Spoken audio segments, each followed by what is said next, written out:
Doctor Mizanur Rahman Azhari তাকে নিয়েও বলেন যে তিনি কাফের, তাকে আসলে দেশ ছেড়ে চলে যেতে হবে, তখন তখন তখন আমরা একটু কনফিউজ হয়ে যাই। এগুলো খুব খারাপ অভ্যাস, আরেকজনকে কাফের বলা, মুশরিক বলা। আপনি যদি কাউরে কাফের বলেন, সে যদি কাফের না হয় আপনি নিজেই কাফের হয়ে যাবেন। নিউ ইয়র্কের ম্যানহাটন থেকে আপনাদেরকে স্বাগত জানাচ্ছি আমি খালেদ মুহিউদ্দিন। বাংলাদেশের রাজনীতিতে নানা ধরনের পরিবর্তন দেখা যাচ্ছে হচ্ছে বাংলাদেশের সমাজনীতিতেও নৈতিকতা, ধর্ম এবং নানা বিষয় নিয়ে নানা আলোচনা চলছে। এসব নিয়ে কথা বলার জন্য আজ আমাদের সঙ্গে রয়েছেন ডক্টর মিজানুর রহমান আজহারি। আপনাকে আমাদের অনুষ্ঠানে স্বাগত জানাই। আপনি আমাদেরকে সময় দিয়েছেন, সেজন্য শুভেচ্ছা ও কৃতজ্ঞতা জানবেন। নাহমাদুহু ওয়া নুসাল্লি আলা রাসূলিহিল কারীম, আম্মা বা'দু, ফাআউযু বিল্লাহি মিনাশ শাইতানির রাজীম, বিসমিল্লাহির রহমানির রহিম। শুরুতেই আল্লাহ রাব্বুল ইজ্জা ওয়াল জালালের দরবারে শুকরিয়া জানাচ্ছি যে আল্লাহ তাআলা আমাদেরকে স্বাস্থ্যকর জীবনযাপনে ইসলামের ভূমিকার শীর্ষক একটি টপিক নিয়ে একটি আলোচনাতে অংশগ্রহণের সুযোগ দিয়েছেন। আমরা শুরুতেই পড়ে নিচ্ছি কালিমাতু শুকর, আলহামদুলিল্লাহ। আমাদের সাথে আরও থাকছে তাহরিকে খতমে নবুয়ত বাংলাদেশের আমির জনাব আল্লামা মুফতি ডক্টর সাইয়েদ মোহাম্মদ এনায়েতুল্লাহ আব্বাসী ও সিদ্দিকী। ডক্টর আব্বাসী, আপনাকে আমাদের অনুষ্ঠানে স্বাগত জানাই। আপনি আমাদেরকে সময় দিয়েছেন, সেজন্য আমাদের কৃতজ্ঞতা এবং শুভেচ্ছা জানাবেন। ধন্যবাদ, আপনাকেও স্বাগত জানাচ্ছি এবং দর্শক মণ্ডলী যারা আছেন তাদেরকেও অভিনন্দন জ্ঞাপন করছি। Thank you so much. আমি প্রথমেই আপনার কাছে যে বিষয়টি জানতে চাই, আমাদের অনেকগুলি প্রশ্ন রয়েছে, আমরা আপনার কাছ থেকে অনেক কিছু বুঝে নিতে চাই, অনেক কিছুর ইয়াও দিতে চাই। আপনার যদি কোনো প্রশ্ন আপত্তি থাকে আপনি সেটা জানাতে পারেন এবং আপনি উত্তর নাও দিতে পারেন। তো আমরা প্রথমেই আপনার থেকে শুরু করি। আপনি যখন আরেকজন ইসলামিক ক্লেরিক, আমরা নাম বলতে পারি ডক্টর মিজানুর রহমান আজহারি, তাকে নিয়েও বলেন যে তিনি কাফের, তাকে আসলে দেশ ছেড়ে চলে যেতে হবে, তখন আমরা একটু কনফিউজ হয়ে যাই। বলছি জি না, কনফিউজ হবেন কেন? আপনি যার কথা বলেছেন সে কি বলেছিল আপনি দেখেছেন তার বক্তব্যগুলো? আমি দেখেছি, কিন্তু তার শোনেন কথা শোনেন। জি, তাকে বলুন, সে তো আমার ছাত্র, তাকে জিজ্ঞেস করুন। 2007 সালে সে আমার থেকে সবক নিয়েছে দারুন রাজাত মাদ্রাসায়। আমি তার টিচার, আমি তার শিক্ষক, এবং তার শিক্ষকরাও আমাকে শিক্ষক মানে। অতএব সে যদি, দেখুন আপনাকে পিছন থেকেই বলতে হচ্ছে, আপনি সময় দিতে হবে আমাকে। আপনি কিন্তু বসে আছেন একা, আমার কিন্তু কয়েক হাজার লোক বসে আছে আমার অপেক্ষায়। একটা শিডিউল প্রোগ্রাম আমি রেখে বসেছি আপনার এখানে, যেহেতু আপনার মাধ্যমে আমার মেসেজটা আমি অনেকের কাছে পৌঁছাতে পারবো। আপনি যে ব্যক্তির নাম নিয়েছেন, তাকে আপনি কি দিয়ে তাকে স্কলার বলবেন? লক্ষ লক্ষ লোক হলে স্কলার হয়? এটা কোনো কথা নয়। দ্বিতীয় কথা হচ্ছে সে মুফতি নয়, ফতুয়া দেবার অধিকার রাখে মুফতি। স্কলার হওয়া এক জিনিস, ওয়াইজ হওয়া এক জিনিস, মুফতি হওয়া আরেক জিনিস। আমার কথা হচ্ছে, আমি কি গ্র্যান্ড মুফতি বাংলাদেশে তা আমি বলছি না, এটা বলার অথরিটি আমার নেই, কিন্তু আমার ফতুয়াতে কলম বসাবার মতো 10টা মুফতি আপনি বের করে দেন। এখন অন্য মুফতিরা বলছে না কেন, সেটা একটা সাহসিকতার বিষয় আছে, সেটা আরো কোনো তাদের প্রতিবন্ধকতা থাকতে পারে। যেমন আপনি দেখেছেন আওয়ামী শাসনের সময় দেশের অনেক বড় বড় আলেম শেখ হাসিনার দালালি করেছে, তো তারা কি এমন কোন ফতোয়া দিবে যে সরকার বেকায়দায় পড়ে? এখন অনেক আলেম আছে যেটা বর্তমান সরকারের নির্লজ্জ সমর্থন করে যাচ্ছে, কিন্তু সরকার ক্ষমতা আসার পর থেকে আমি শরিয়ার কোরআন সুন্নাহর আলোকে যতটুকু সমালোচনা করা দরকার গঠনমূলক সমালোচনা করে যাচ্ছি। আর আমাদের মতো 2-4-10 জন যারা মিডিয়াতে আছে তারাই কিন্তু দেশের আলেম না। হাজার হাজার আলেম ওলামা পীর মাশায়েখ নীরবে নিভৃতে নির্জনে ইসলামের খেদমত করে যাচ্ছে, তাদের মতামতটাও দেখতে হবে। এখন যারা ফ্রন্টে চলে এসেছে, মিডিয়াতে চলে এসে সেলিব্রিটি হয়ে গেছে, তারাই কি বললো সেটা দেখার বিষয় না। এখানে তো যদি আপনি একটা প্রশ্ন আনেন যে আসলে শাতিমকে ক্ষমা পেতে পারে কিনা, বা রাষ্ট্র যদি শাতিমকে পৃষ্ঠপোষকতা দেয়, তার শাস্তি নির্ধারণ না করে, তাহলে কোনো জনগণ বিচারটা হাতে করতে পারবে কিনা? আপনি দেখুন পৃথিবীতে যত অভ্যুত্থান ও বিপ্লব হয়েছে জনগণ আইনকে হাতে তুলে নিয়েছে। আপনি 5ই আগস্ট দেখেন বাংলাদেশে রাষ্ট্র ক্ষমতা যে এসেছে বর্তমান সরকার, এটা গণতান্ত্রিক পদ্ধতিতে হয় নাই, ছাত্র জনতা আইনকে হাতে তুলে নিয়েছিল। এই বিপ্লবকে আপনি অবৈধ বলবেন? যে 6-7 জন সমন্বয়ক নেতৃত্ব দিয়েছে তাদেরকে আপনি সন্ত্রাসী বলবেন? না, কিছু করার ছিল না। 15 বছরে যে জগদ্দল পাথর ফেসিবাদী হাসিনা বসেছিল, গণতান্ত্রিক পদ্ধতিতে এটাকে সরানো সম্ভব হয় নাই, আইনকে হাতে তুলে নিতে হয়েছে। অতএব যদি গণতন্ত্রের স্বার্থ রক্ষে আইনকে হাতে তুলে নেওয়া যায়, আল্লাহ তার হাবিবের সুমহান ইজ্জত এবং স্বার্থে আল্লাহ তার হাবিব সাল্লাল্লাহু আলাইহি ওয়াসাল্লামের ইজ্জতের বিপক্ষে কেউ কথা বলবে এবং ধারাবাহিকভাবে শাস্তি পাবে না, চলতেই থাকবে। আমরা শুধু মিটিং মিছিল করে লাঠি পেটা খাবো আর গুলি নিব। স্যার আপনার কাছে মনে হয় না, স্যার আপনার কাছে মনে হয় না এটা আপনার, স্যার আপনার কাছে মনে হয় না এটা আপনার পয়েন্ট অফ ভিউ?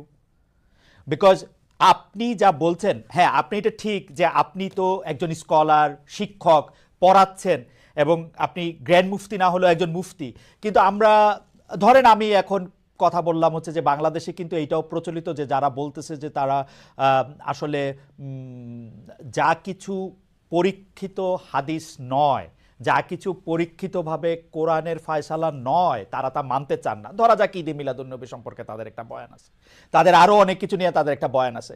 তাদের মধ্যে থেকেও কেউ কেউ আছেন যারা মক্কা মদিনায় বড় বড় জায়গায় আলেমের কাজ করতেছেন। আমি আব্দুর রাজ্জাক বিন ইউসুফের কথা বলতে পারি, আরো আপনি জানেন কাদের কথা আমি বলছি। তাদের কেউ কেউ মনে করেন আপনার পথ তো আসলে ঠিক না। এক, দুই হচ্ছে আপনি যার কথা যেভাবে বলতেছেন যে ধরেন মিজানুর রহমান আজহারী কি আসলে একজন স্কলার কিনা। এখন কেউ কেউ তো এই প্রশ্ন তুলেছেন যে জনাব এনায়েতুল্লাহ আব্বাসীও যথেষ্ট পরিমাণে এই জায়গায় আছেন কিনা। সেই জন্য আমি জানতে চাইতেছিলাম যে আপনি যখন আইন হাতে তুলে নেওয়ার কথা বলেন স্যার, সেইটা কি আপনি কিভাবে তার যোগ্য, এবং আপনি ছাড়া আর কে আছেন এটার মধ্যে যোগ্যতার জায়গায় আর কি? আমি এখন বলছি, আমি মনে করি আমি গ্র্যান্ড মুফতি বাংলাদেশের। আচ্ছা, আপনি মনে করছেন আপনি গ্র্যান্ড মুফতি? ওকে, এবং এটা আমি চ্যালেঞ্জে ওকে, ওকে। এইটা বললে আমার ফতুয়ার বিপক্ষে, আমি শোনেন, আমার ফতুয়ার বিপক্ষে যে যাচ্ছে তাকে আমার সাথে বসান, আপনার প্ল্যাটফর্মে বসান। এক, দ্বিতীয় কথা হচ্ছে ঈদে মিলাদুন্নবী নিয়ে যে আপনি প্রশ্ন করেছেন, ঈদে মিলাদুন্নবী সাল্লাল্লাহু আলাইহি ওয়াসাল্লাম নিয়ে অনেক ডিবেট হয়েছে এবং ঈদে মিলাদুন্নবীর পক্ষে যারা, তারাই বিজয়ী হয়েছে। আর বাংলাদেশে ওলামায়ে দেওবন্দের একটা বিরাট অংশ যারা মূল ধারার, তারা কিন্তু ঈদে মিলাদুন্নবী নিয়ে কখনো বিরোধিতা করে না। কিছু মাত্র স্কলার আছেন যারা কোনোভাবে পারসেজ হয়ে আছেন, তারাই ঈদে মিলাদুন্নবীর বিরোধিতা করে। আমরা বলি মিলাদ যার সিরাত নার তার, মিলাদুন নবী সাল্লাল্লাহু আলাইহি ওয়াসাল্লাম ব্যানারও মাহফিল হতে পারে, সিরাতুন নবী সাল্লাল্লাহু আলাইহি ওয়াসাল্লাম ব্যানারও মাহফিল হতে পারে। এবং আপনি শুনেছেন আজকে 4 বছর যাবত সৌদি সরকার উচ্চ ওলামা পরিষদ ফতোয়া দিয়েছে যে ঈদে মিলাদুন্নবী উপলক্ষে মাহফিল সৌদি আরবে হবে, এবং 12 রবিউল আউয়াল তারা রাষ্ট্রীয় ছুটি ঘোষণা করে রেখেছে। এবং বাংলাদেশে বর্তমান সরকারও যথেষ্ট আলেম ওলামা আছেন যারা কওমি ঘরানার এবং দেওবন্দ ঘরানার, যাদেরকে আমরা আহলে হক মনে করে থাকি।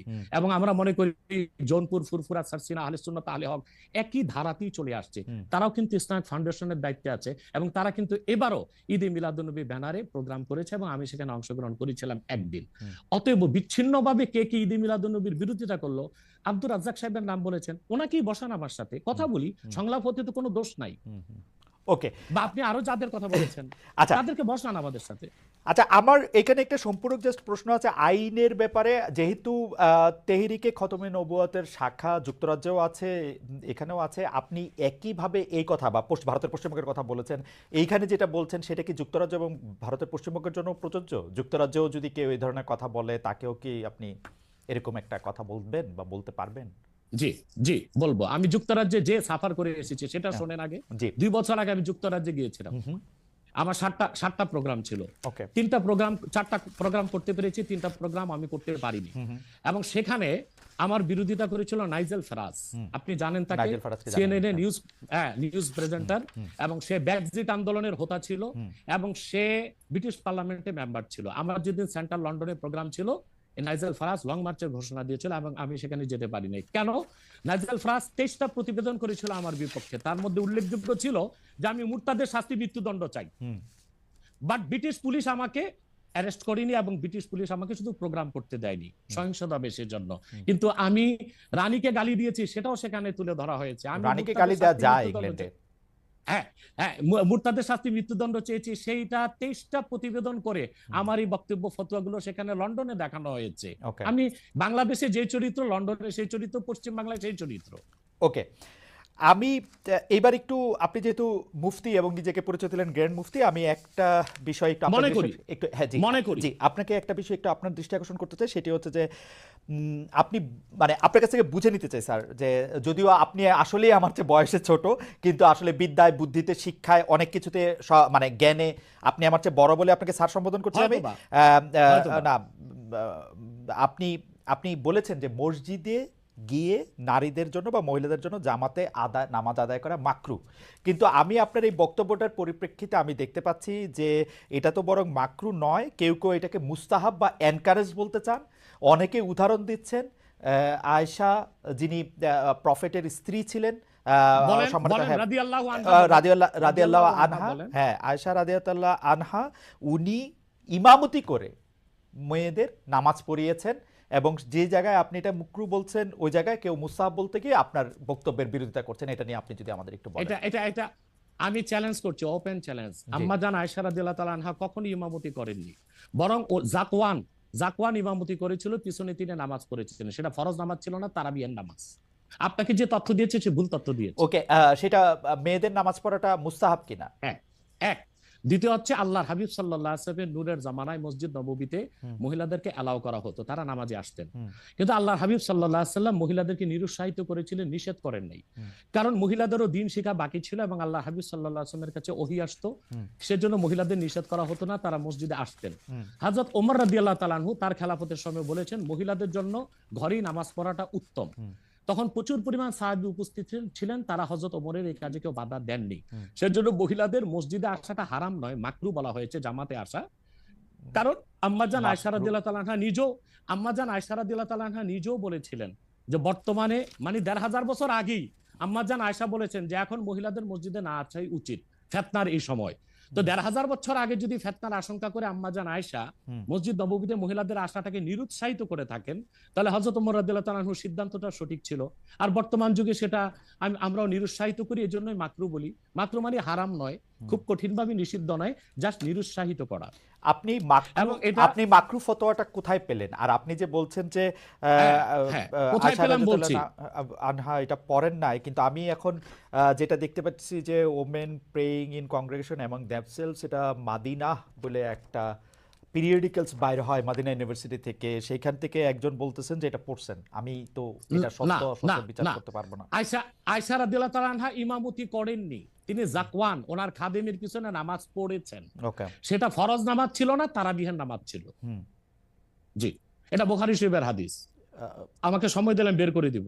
আচ্ছা ঠিক আছে, আপনি কি এইটা একটু বলবেন যে মাকরুটা আপনি কোথায় পেলেন? এটা হানাফিদের সর্বসম্মত মত।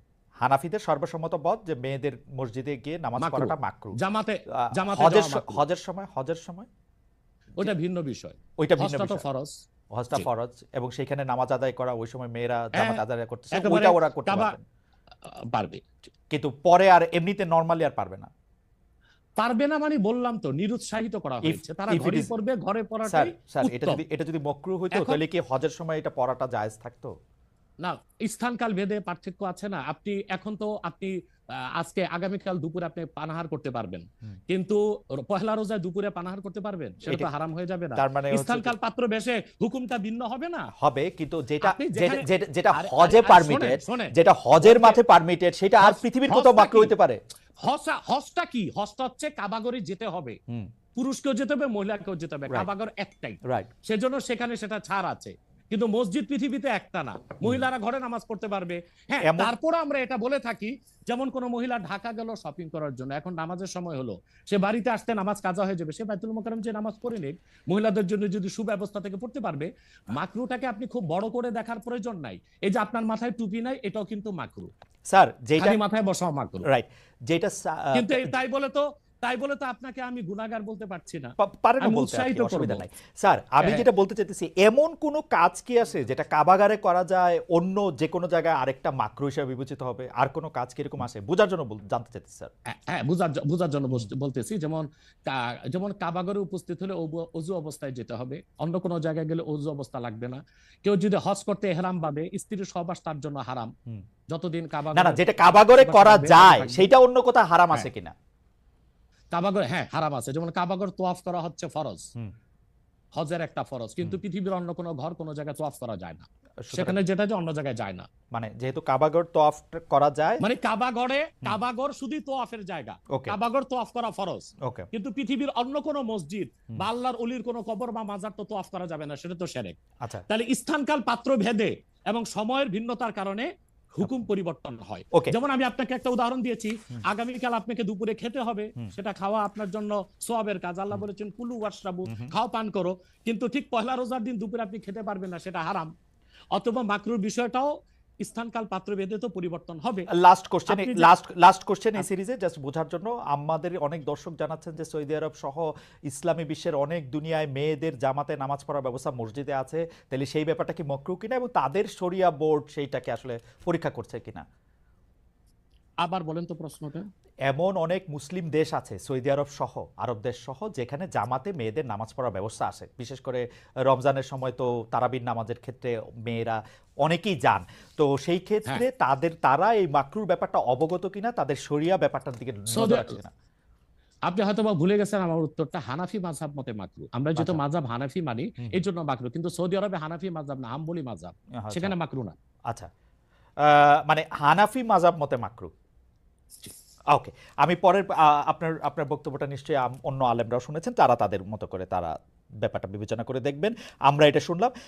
এইবার নেক্সট প্রসঙ্গে বা প্রশ্নে আসি। আপনাকে জি আপনাকে আপনাকে নারীদের নামাজের ব্যাপারে একটা হাদিস শোনায় দিচ্ছি, জি সহিহ বলেন। মুসলিম, জি সহিহ মুসলিম জি হাদিস নাম্বার 1027, হুম আন আমরাতা বিনতে আব্দুর রহমান أنها أخبرته أن عائشة زوج النبي হুম صلى الله عليه وسلم قالت হুম لو أدرك رسول الله صلى الله عليه وسلم ما أدرك النساء لمنعهن المسجد। হুম পরিষ্কার সহিহ মুসলিমের হাদিস। হুম হযরত আমরা বিনতে আব্দুর রহমান বলেন রাসূল সাল্লাল্লাহু আলাইহি সাল্লামের সহধর্মিণী হুম আল্লাহর হাবিব সাল্লাল্লাহু আলাইহি ওয়াসাল্লামের স্ত্রী আম্মাজান আয়েশা রাদিয়াল্লাহু তাআলা আনহা, হুম যার কথা বলেছেন তিনি নামাজ পড়েছেন, উনি বলেছেন যে বর্তমানে মহিলাদের এখনকার অবস্থা যদি আল্লাহর হাবিব সাল্লাল্লাহু আলাইহি ওয়াসাল্লাম দেখতেন তাহলে তাদেরকে মসজিদে আসতে নিষেধ করতেন। সহিহ মুসলিম হাদিস নাম্বার 1027। আপনি সেই স্কলারদেরকে বলেন এই হাদিসটার জবাব আমাকে দিতে। ওকে, তার মানে মানে তার মানে আমি আমি তার আমি মানে আসলে আমি আসলে তার জি মানে আমি শেষ জি করি। জি তার মানে হচ্ছে মহিলাদেরকে মাকরু বলার দ্বারা হানাফি মাযহাবও যে নিষেধ করা হয়েছে, কঠিন নিষেধ না, হুম। মানে নিরুৎসাহিত করা হয়েছে। ওকে, ঠিক আছে, এটা নিশ্চয়ই এটা নিরুৎসাহিত করা হয়েছে, এটা আপনি বলছেন, নিশ্চয়ই এটা একটা প্রণিধানযোগ্য। আমি এবং আমি দলিল দিয়েছি, আমি আমি আমি দলিল দিয়েছি। আমি আমি এই বিষয়ে আর আপনার সাথে পরবর্তী প্রসঙ্গে আসি। সেটা হচ্ছে যে আমরা মানে আপনি এখানে আসবেন, অনেকে অনেক ধরনের মন্তব্য করেন, প্রশ্ন করেন, অনেকের মধ্যে অনেক ধরনের উৎসাহ আছে, অনেক ধরনের জানার বিষয়ও আছে। সেই জন্য আপনি যেটাকে বলছে হচ্ছে যে আপনাকে বলা হচ্ছে যে একজন পেশাদার বক্তা, যখন আপনি যেহেতু আপনি বক্তৃতা দিয়ে টাকা নিয়ে থাকেন, এইটা আপনি ঘন্টায় কত টাকা নেন সেটা নিয়েও মানুষের মধ্যে উৎসাহ আছে।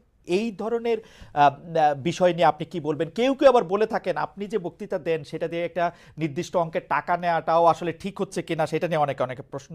অনেকে, গোস্তাকি মাফ করবেন, অনেকে আপনাকে হেলিকপ্টার হুজুর বলেন, কারণ আপনি বিভিন্ন জায়গায় হেলিকপ্টারে যেতে পছন্দ করেন। এই ধরনের নিউজ, এই ধরনের আলোচনা আপনি আসলে কিভাবে নিয়ে থাকেন? দেখেন, আপনি একজন স্বনামধন্য সাংবাদিক এবং আপনি সাংবাদিকতার মাধ্যমে বাংলাদেশের অনেক উপকার করেছেন, কিন্তু কোনো হিংসুক বা নিন্দুক যদি বলে খালেদ মহিউদ্দিন একজন বাচাল, বাচালি করে টাকা কামাই করে, এটা কি আপনি মানবেন? মানবো, আমি বক্তা না, মানবো। আমি হচ্ছে দায়ী কথাই তো বেচা আমি খাই। দায়ী আল্লাহ। আমি আমি আমি আমি আপনি ঠোঁটে চেয়ে খান, কিন্তু আমি মেধা দিয়ে সেবা করি মানুষকে। আমি বক্তা নই। আমার পরিচয় হচ্ছে, দেখুন আমাদের একটা ইতিহাস আছে, আমি পেশাদার কোনো বক্তা নই, আমি হচ্ছে দায়ী আল্লাহ। আল্লাহ দিনের দাওয়াত মানুষের কাছে পৌঁছে দিই। এখন আসে টাকার বিষয়। বাংলাদেশে কেউ কোনোদিন দেখাতে পারবে না আমি আমার নিজের জন্য কোনো টাকা চেয়ে নেই। যদি আমি কোনো প্রোগ্রামে কন্ট্যাক্ট করে টাকা নিতাম তো সর্বনিম্ন 3 লাখ টাকা রেট রাখতাম, কিন্তু কখনো কখনো আমাকে তারা খুশি হয়ে যা দেয় সেটা আমি নিয়ে থাকি। দ্বিতীয় হচ্ছে হেলিকপ্টার প্রসঙ্গ, এটা হচ্ছে আমার অত্যন্ত প্রয়োজন। হেলিকপ্টারটা আমার চেয়ে বেশি বাংলাদেশে শেখ হাসিনাও ব্যবহার করেন, এটা আমি অহংকার করে বলছি না, আল্লাহ তাআলার শুকরিয়া আদায় করছি। এবং বাংলাদেশে অনেক বক্তা বা স্কলার এক সময় আমার বিরোধিতা করেছে, আমি হেলিকপ্টার কেন চলি, হেলিকপ্টারে কেন যাই। বাংলাদেশে 2014 সাল থেকে ব্যাপকভাবে আমি হেলিকপ্টারে যাচ্ছি। এখন অনেক বক্তা, স্কলার বা স্ক্রু ড্রাইভার যাই বলেন, তারা হেলিকপ্টার ব্যবহার করছে, এখন আর সমস্যা হচ্ছে না। আমারটাই আর কি সমস্যা ছিল। হেলিকপ্টারটা কেন ব্যবহার করি, আপনাকে একটা সহজ উদাহরণ দিচ্ছি। গত পরশুদিন আমার একটা প্রোগ্রাম ছিল মেঘনাতে, দিনে বাদে জোহর, আর রাতে আমার প্রোগ্রাম ছিল রংপুর হারাগাছ, সেটা মিডিয়াতে ব্যাপক প্রচার হয়েছে। পরের দিন আমার প্রোগ্রাম ছিল কালকে লোহাগাড়া, এই চট্টগ্রাম সাতকানিয়ায়। এখন আমি হেলিকপ্টার ব্যবহার না করে দিন ও রাতে 3টা প্রোগ্রাম করা কি আদৌ সম্ভব? না, সম্ভব না। যেখানে আমার বাড়ি আব্বাসী মঞ্জিল থেকে চিটাগাং রোড যেতে 1.5 ঘন্টা লাগে। তা আমি কিভাবে মেঘনার প্রোগ্রামটা দিনে করে রাতে হারাগাছ করে পরের দিন চট্টগ্রাম যাই? আমাকে এটা অনিবার্য কারণে হেলিকপ্টার ব্যবহার করতে হচ্ছে, এবং সেটা জনগণই দেখে। এর জন্য তো আমাকে হেলিকপ্টার হুজুর বলতে পারে না। এখন যে হুজুর নৌকায় চড়ে মাহফিল করতে যায় তাকে কি নৌকা হুজুর বলবেন? বা যিনি প্রাইভেট কারে প্রোগ্রাম করতে যায় তাকে কি বলবেন ট্যাক্সি হুজুর? এগুলো হচ্ছে এগুলো হচ্ছে আমি গাড়িও ব্যবহার করি যখন যেটা লাগে। আমি এখন প্যারাডো ইউজ করতেছি, এটা 3 কোটি টাকা। আমি ভিএট ইউজ করি 8 কোটি টাকা। আমি হেলিকপ্টার ইউজ করি, এটা 14 কোটি টাকা। এখনো আমি নৌকাতেও যাই, যেখানে যেভাবে আমার সুবিধা তখন সেভাবে সেখানে আমি না, সেটা ঠিকই আছে। আমি কিন্তু মনে করি যে এখন হিংসুক বা নিন্দুকরা কি বললো সেটা তো আপনার মতো শিক্ষিত না মানুষ সেটা না ঠিক আছে, ভাই। না না না না, আমি কিন্তু মনে করি যে আপনাকে যত ব্যস্ত থাকতে হয়, আপনি যদি পথে এর মধ্যে থেকে আপনার দিনের একটা বড় অংশ আপনি ব্যয় করেন, এটা আপনার জন্য এটা আসলে কোনোভাবেই এটা মানে এটা কেউই এটা করবে না। আমার কাছে মনে হয় যে আপনার ব্যস্ততার জায়গা থেকে আপনার এটা করতেই হবে।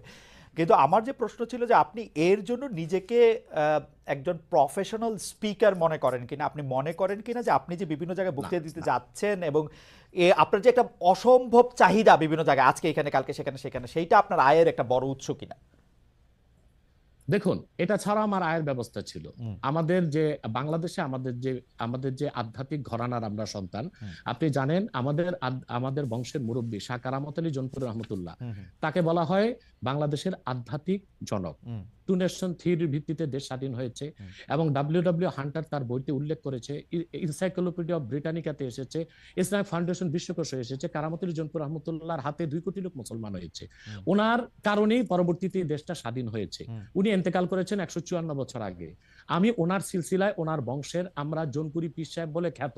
আমি যদি অন্য পীরদের মতো আব্বাসী মঞ্জিলে বসে পিরি মুরিদি করে যেতাম, তাহলে আমার কোটি কোটি টাকা বছরে আসতো। মূলত আমার হচ্ছে দিনের দাওয়াত দেওয়াটাই আমার মূল কাজ। তারপর জনগণ যেটা খুশি হয়ে আমাকে সম্মান করে, সেটা আমার জন্য যথেষ্ট। আপনি কি বাট আব্বাসী, এটা আমার পেশা নয়, Okay. এটা নেশা। আপনি কি আব্বাসী মঞ্জিলে আর জি। এখন বসেন না, মানে ওই সিলসিলাকে আপনি বসি বলেন? বসি But- বসি বসি কিন্তু- কিন্তু কিন্তু- মূল হাইলাইটস করা হচ্ছে দাওয়াতের কাজকে। আপনার- আমি দাওয়াতি কাজে ব্যস্ত আপনার থাকি। মূল, আপনি ইচ্ছা করলে হইতেই পারতেন, কারণ আমরা জোনপুরের পীর সাহেবদের সম্পর্কে আমরা অবগত, তাদের অনেক ফলোয়ার আছে। আরেকটা কথা বলি জি, আপনাকে, জি, আরেকটা কথা বলি। আমি এখনো দিনরাত জেগে আমার ছাত্রদেরকে পড়াই। আমি Okay. বুখারী শরীফ প্রথম খণ্ড আমার ছাত্রদেরকে পড়াই।